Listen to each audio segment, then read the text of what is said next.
As we grow together in Christ.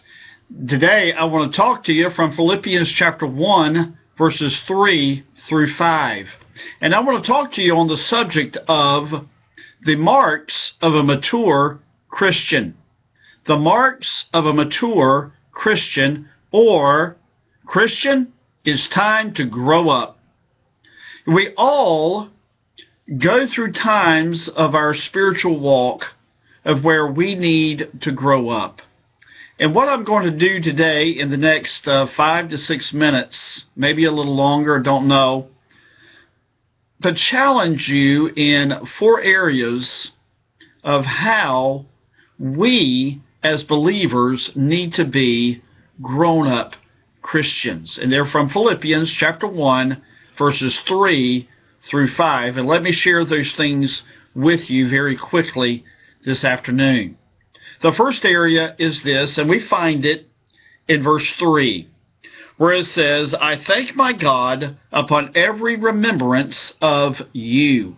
So the first mark is this. Number one, we need to be believers that are thankful.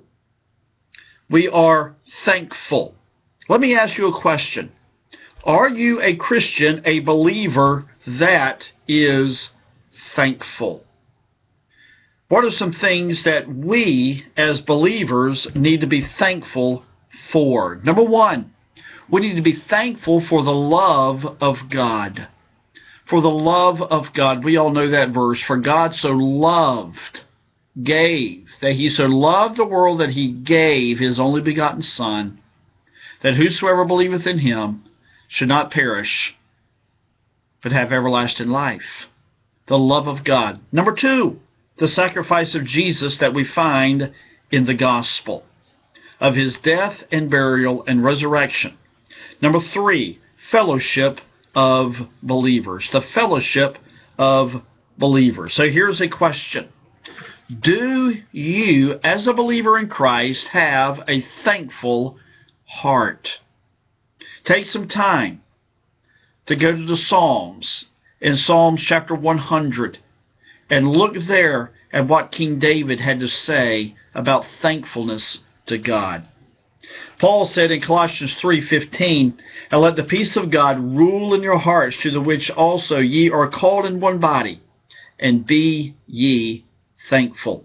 Number two, we find it in verse 4, where it says, always in every prayer of mine for you all, making request with joy. So the next mark is a mature believer is a person of prayer. You're a person of prayer. Let me give you real quick 6 things that you need to pray daily for. Number one, your family. Do you pray for their salvation? Sanctification. Number two, your friends. Likewise, do you pray for their salvation? Sanctification. Your church. Do you pray for your fellow members of your church? Do you pray for the leadership of your church? Do you pray for your nation? Do you pray for the leaders of your nation? Those in the White House, those in the Senate, those in the Congress, your state leaders and your local leaders. Do you pray for your missionaries that your church supports and sends out? And then lastly, do you pray for your needs? Do you pray for yourself? Listen to what Paul said in Romans 1:9. For God is my witness, whom I serve with my spirit in the gospel of his Son, that without ceasing I make mention of you always in my prayers. In 1 Thess 5:17, pray without ceasing.